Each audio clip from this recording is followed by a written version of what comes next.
Hello বন্ধুরা, কেমন আছো তোমরা সবাই? আশা করি অনেক অনেক ভালোই আছো। আর তোমাদের ভালোবাসায় আমিও অনেক ভালো আছি, কারণ তোমরা আমাকে যে পরিমাণে ভালোবাসা দিয়েছ এবং সাপোর্ট দিয়েছ তা আমি কোনোদিন ভুলতে পারবো না। তাই তোমাদেরকে মজা দেওয়ার জন্য আবারও একটি নতুন গল্প নিয়ে হাজির হলাম। গল্পটি শোনার মতো, আশা করি তোমাদের দাঁড়িয়ে যাবে এবং তোমরা হাতের কাজ করতে সবাই হেডফোন নিয়ে বসে যাও। যদি আমার গল্প শুনে মজা পাও তাহলে অবশ্যই আমার চ্যানেলটি সাবস্ক্রাইব করবে। তো চলো বন্ধুরা, আমরা কথা না বাড়িয়ে আসল গল্পে চলে যাই। আমার দাদু বাড়ির পিছনের একটা খারাপ ঘরে অসুস্থ মহিলাদের পাঠাতেন, আর 10 দিন পর তারা সুস্থ হয়ে বেরিয়ে আসত। দাদু শুধু মহিলাদের চিকিৎসা করতেন। একদিন আমিও ঘরের দিকে যাচ্ছিলাম, তখন মা আমাকে ধরে অনেক মার দেই আর বলে, খবরদার, যদি কোনোদিন ঘরের আশেপাশে তোকে দেখি তাহলে তোর পা ভেঙে রেখে দেব। একদিন আমি অসুস্থ ছিলাম। আমার মনে হলো দাদুর এই খারাপ ঘরে গেলে আমিও ঠিক ছুঁয়ে যাব। কিন্তু যেই আমি ঘরটায় পা রাখলাম আমার শরীরটা কেঁপে উঠল আর আমি জ্ঞান হারিয়ে পড়লাম। কারণ ওখানে তো আমার নাম তাহমিনা। আমার বয়স 11.5 বছর। আমার দাদু গ্রামের একজন ছোট্ট ডাক্তার।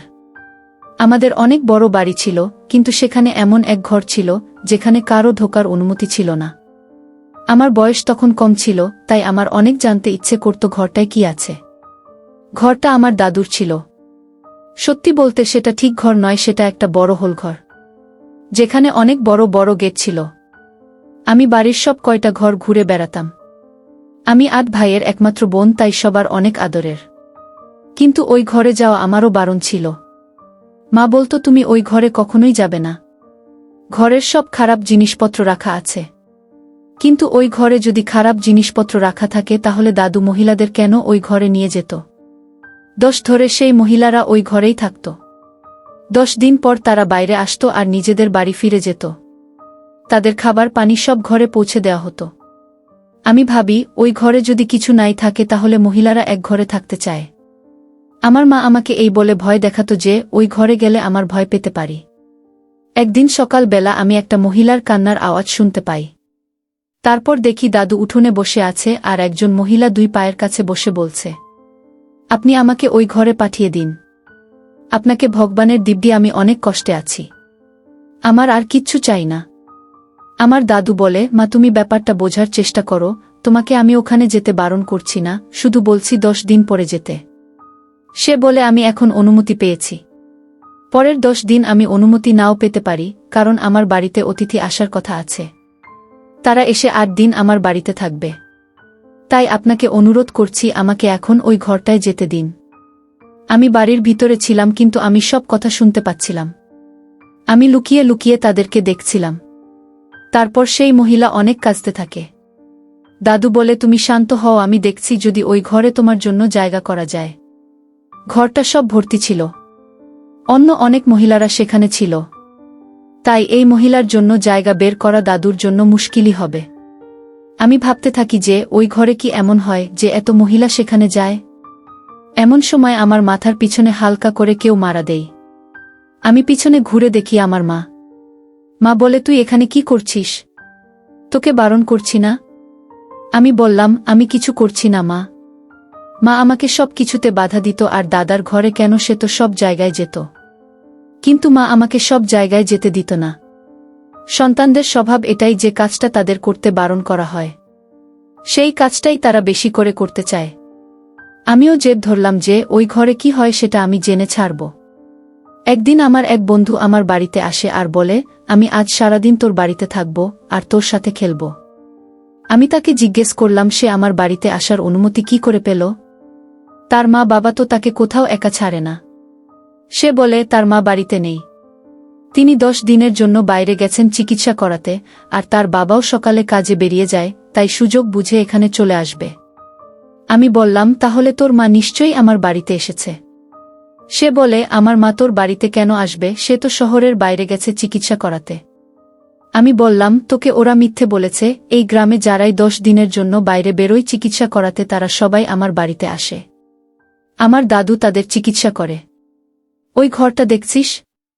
ওই ঘরের সব মহিলারা 10 দিন ধরে বন্ধ থাকে। তাদের জলখাবার আর বাকি যা জিনিসপত্র প্রয়োজন সব ঘরে পৌঁছে দেওয়া হয়।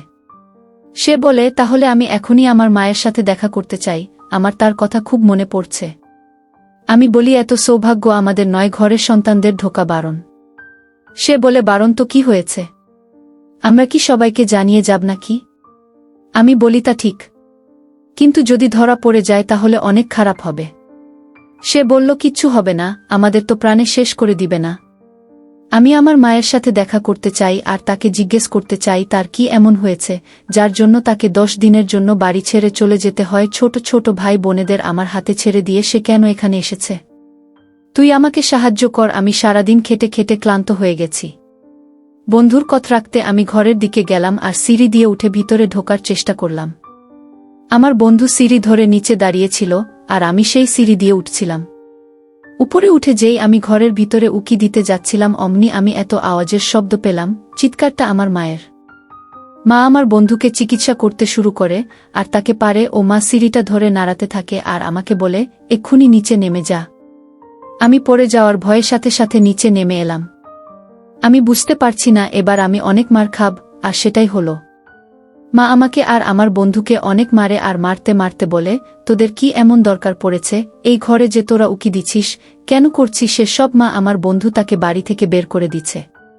বাবা বাড়ি আসার পর মা বাবাকে সব কথা বলে দিল আর বাবা মাকে বকা দিল। এমনটা আগে কখনো হয়নি। মা যখনই আমার নামে বাবার কাছে নালিশ করত, বাবা বলতো, আমার মেয়েকে কেউ কিছু বলবে না, ওর সাথে অন্যায় মাপ করা হয়েছে, ও যা ইচ্ছে তাই করবে। কিন্তু আজ বাবাও আমাকে অনেক বকে বড় বড় চোখ করে বলে, তাহমিনা তুমি আর কোনো দিনও ঘরের দিকে যাবে না। যদি যাও তাহলে আমার থেকে খারাপ আর কেউ হবে না। যত মা বাবা আমাকে বারণ করছিল তত আমার জেদ ছিল। একদিন আমি ঘর থেকে আওয়াজের শব্দ শুনতে পাই। একজন মহিলা চিৎকার করে বলছিল, আমাকে এক্ষুনি বাইরে যেতে দিন, আমি ঘরে আর থাকতে পারছি না। আর দাদু আওয়াজ করে বলছিল, মা তোমাকে এই কাজটা করতেই হবে, তোমার জন্যে আমি আরও 4 জনকে এখানে আসতে বারণ করে দিয়েছি। এখন থেকে বেরোনো মুশকিল। এখানে অনেক কষ্টে জায়গা পাওয়া যায়।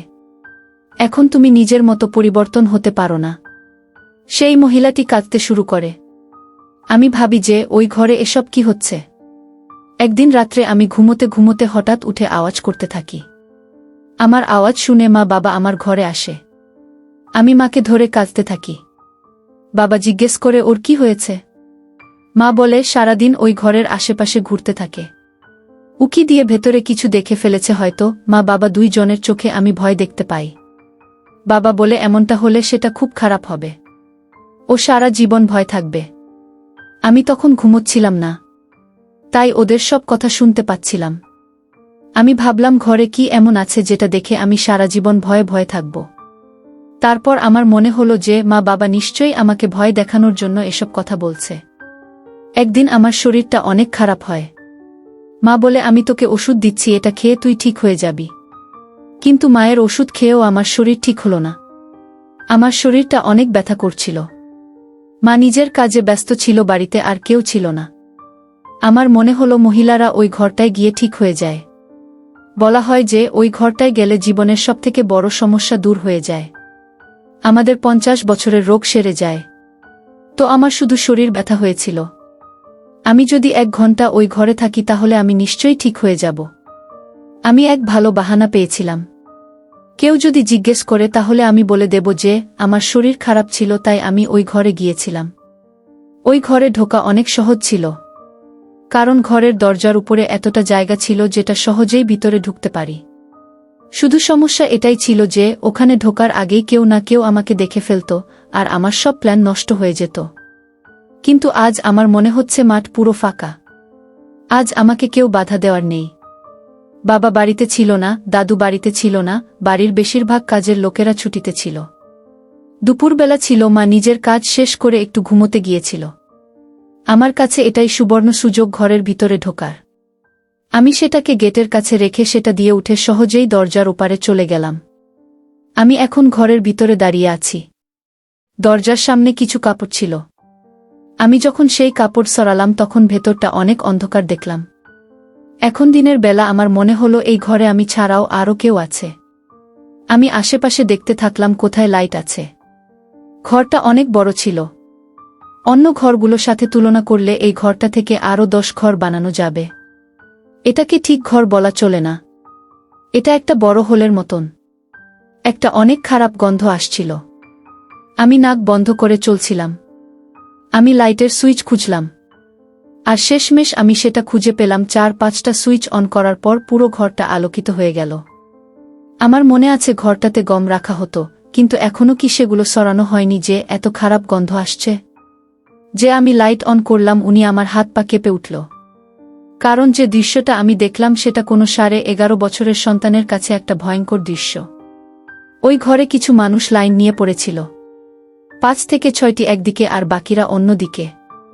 কিন্তু এই মানুষগুলো মুখটা মেয়েদের মতন ছিল, ওর শরীরটা গরুর মতন। আমি ভয় পেয়ে আওয়াজ করতে থাকলাম। ওরা সব একসাথে বলতে থাকলো, ভয় পেও না, কিচ্ছু হবে না, তুমি এত ভয় পাচ্ছ কেন? আমি ওখানেই জ্ঞান হারিয়ে ফেললাম। যখন আমার জ্ঞান আসে তখন আমি আমার ঘরে শুয়েছিলাম। আমার মা আমার মাথার কাছে বসে কাঁদছিল আর বাবার সাথে ঝগড়া করছিল। বলছিল, কেন তোমার বাবা এই সব কাজ করে? এখন আর সেই দিনকাল নেই, সেই দিনকাল পেরিয়ে গেছে। আজকাল এসব কেউ করে নাকি? বাড়িতে সব জিনিস আগে তো সন্তানদের মতের দিকে চলে যাবে।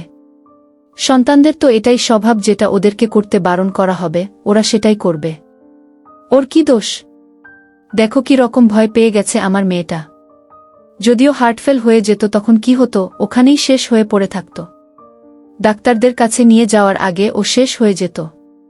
তোমার বাবাকে বারণ করো বাড়িতে এসব বন্ধ করতে। এসব পুরনো পদ্ধতি ছাড়তে বলো। আজকালকার দিনে কেউ এসব করে না। যদি আমার মেয়ের কিছু হয়ে যেত তাহলে আমি কাউকে ক্ষমা করতাম না। আমরা সবাই ওকে বলেছিলাম যে ঘরটায় কিছু নেই, শুধু গম রাখা আছে, কিন্তু ও তো এই বাড়িতেই থাকে। বাবা বলে ও এখন অতটাও ছোট নেই, 6 বছর পর ওর 18 বছর বয়স হয়ে যাবে। মা বলে আমার মেয়ের জীবন আমার কাছে সবথেকে বেশি দামি। আমি আর এই বাড়িতে সব কাজ করতে দেব না। বন্ধ করো এই সব বাবার কাজ। এই বয়সেই সব করার কোনো দরকার নেই। কাল যদি কারো কিছু হয়ে যায় তাহলে তার দায় আমাদের উপর এসে পড়বে। আমি ভয়ে ভয়ে উঠে বসলাম আর বলতে থাকলাম, আমি ওই ঘরে গরু দেখেছি, কিন্তু তাদের মুখটা মহিলাদের মতো ছিল। এসব কি হচ্ছে মা? আমি জানতে শুরু করলাম। মা আবার কাঁদতে শুরু করল। বাবাও অনেক চিন্তায় পড়ে গেল। 10 দিন আমি এভাবেই ভয়ে ভয়ে পার করি। আমার জ্বর আসে আর আমার শরীর অনেক খারাপ হয়ে যায়। এমনকি আমাকে হাসপাতালে ভর্তি করতে হয়। আমার মা বাবা আমার অনেক যত্ন করে 4 দিন হাসপাতালে থাকার পর আমি একটু অসুস্থ হলাম। তারপর আমাকে বাড়ি নিয়ে আসা হলো। একদিন আমার মা বাবা আর দাদু আমার ঘরে এসে বলে, তুমি ওই ঘরে যা দেখেছিলে সেই ব্যাপারে তোমাকে সব বলতে এসেছি।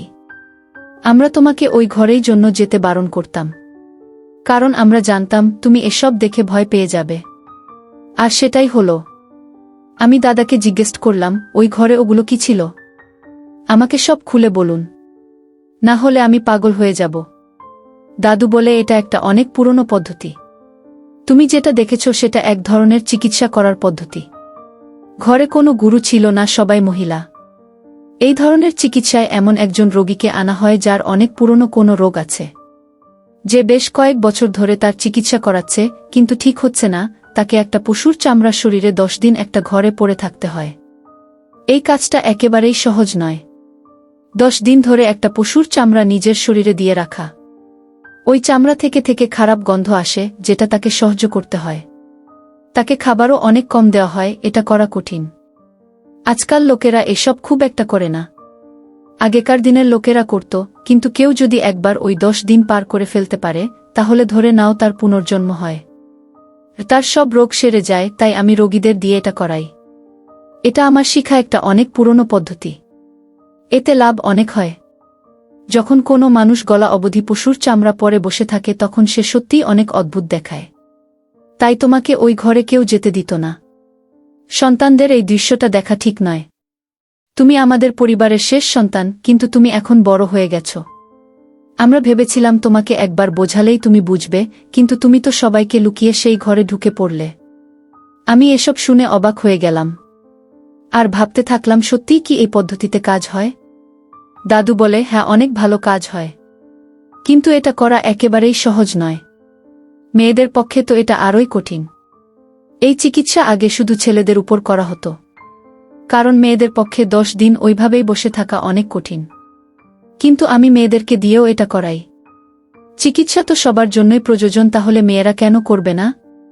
আমি যখন জানতে পারলাম এটা একটা বড় চিকিৎসার পদ্ধতি, তখন আমার মন থেকে সব ভয় দূর হয়ে গেল। আমি একেবারে নরমাল হয়ে গেলাম। কিন্তু আমার মা বাবা দাদুকে বলে, আপনি আর এসব করবেন না। আমি সবাইকে বললাম যে আমি এখন একেবারে ঠিক হয়ে গেছি, তাই দাদুকে এই কাজটা করতে দেয়া হোক। এতে যদি লোকের ভালো হয় তাহলে এটা বন্ধ করা উচিত নয়। অনেকেই বছরের পর বছর শরীরে রোগ নিয়ে বেঁচে থাকে। তারা চিকিৎসা করায়, ওষুধ খায়, কিন্তু তাদের রোগ সারে না। তারা যদি এই পদ্ধতিতে সুস্থ হয়ে ওঠে তাহলে এটা বন্ধ করা একেবারেই উচিত নয়। কিন্তু বাবা বলে যে এই বাড়িতে আর এসব করা চলবে না। কাল যদি কোনো আত্মীয় বা কারো কোনো অতিথির সন্তান এই বাড়িতে আসে, তাদেরকে আমরা কি করে আটকে রাখব? এমনিতেই গ্রামের লোকেরা দাদুর নামে খারাপ কথা বলে। তারা বলে এই চিকিৎসা মেয়েদের জন্য নয়, আপনি মেয়েদেরকে দিয়ে এসব কেন করান? এর জন্য আমাদের কোনোদিন অনেক বড় সমস্যায় পড়তে হতে পারে। আর এই গ্রামের লোকজনেরা ভালো নয়, কিছু হলেই তারা মারপিট করতে নেমে পড়ে। তাই দাদু আমাদের কথা বুঝতে পারে, এসব করা বন্ধ করে দেয়। কিন্তু দাদু আমাকে এই চিকিৎসার পদ্ধতির ব্যাপারে সব কথা বলে, কিভাবে রোগীদের 10 দিন ঘরে শুইয়ে রাখতে হয়, তাদেরকে কি খাবার দিতে হয়, কতটা পানি দিতে হয়, কিভাবে এর ফলাফল পাওয়া যায়, সব আমাকে বলে আমার দাদু। আমাকে সব তথ্য দিয়ে যায়। আমি মেডিকেলের ছাত্রী হয়ে উঠি আর পাশ করে আমি ডাক্তার হই। দাদু আজ এই পৃথিবীতে নেই, কিন্তু ওনার বলে যাওয়া সব কথা আমি আমার ডায়েরিতে নোট করে রেখেছি। আমি পদ্ধতিটা করার জন্য একটা অনেক ভালো ঘর খুঁজে বাহির করি। সেই ঘরটা আমি পরিষ্কার করে তাতে অনেকগুলো স্টাইল সেট করে ছোট ছোট ঘর তৈরি করি। আর আমি দাদুর এই চিকিৎসা আবার নতুন করে শুরু করি।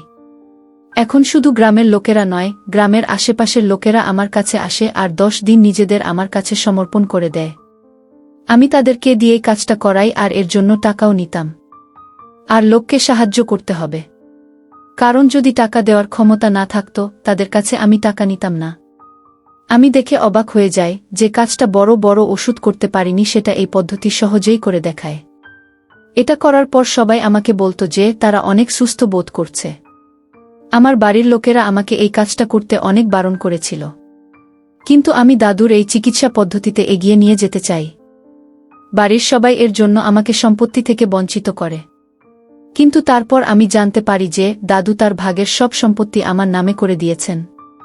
তার আরও 8 জন নাতি ছিল, কিন্তু তিনি হয়তো বুঝতে পেরেছিলেন যে আমি বড় হয়ে এই কাজটা করব, তাই সব আমার নামে করে দিয়েছেন। সেই টাকা দিয়ে আমি এই কাজটা আবার শুরু করি, আর এতে লোকের অনেক উপকার হয়। অনেকে এখনও এই পদ্ধতিকে খারাপ ভাবে, এটা নিয়ে খারাপ কথা বলে, কিন্তু দিনকাল পরিবর্তন হয়েছে, এখন আইন ও আমাকে আটকাতে পারবে না, কারণ এটা করা কোনো অপরাধ নয়। এর থেকেও আরও অনেক ভয়ঙ্কর চিকিৎসা পদ্ধতি আছে, এটা তো কিছুই নয়, সামান্য কিছু মাত্র। কিন্তু মজার ব্যাপার এটাই যে এই জিনিসটা দেখে আমি একদিন এত ভয় পেয়ে গিয়েছিলাম যে 9-10 দিন ধরে বিছানায় পড়েছিলাম, আর সেটাই আমার রোজগারের রাস্তা হয়ে উঠেছে। আর এটা আমাকে অনেক শান্তি দেয়।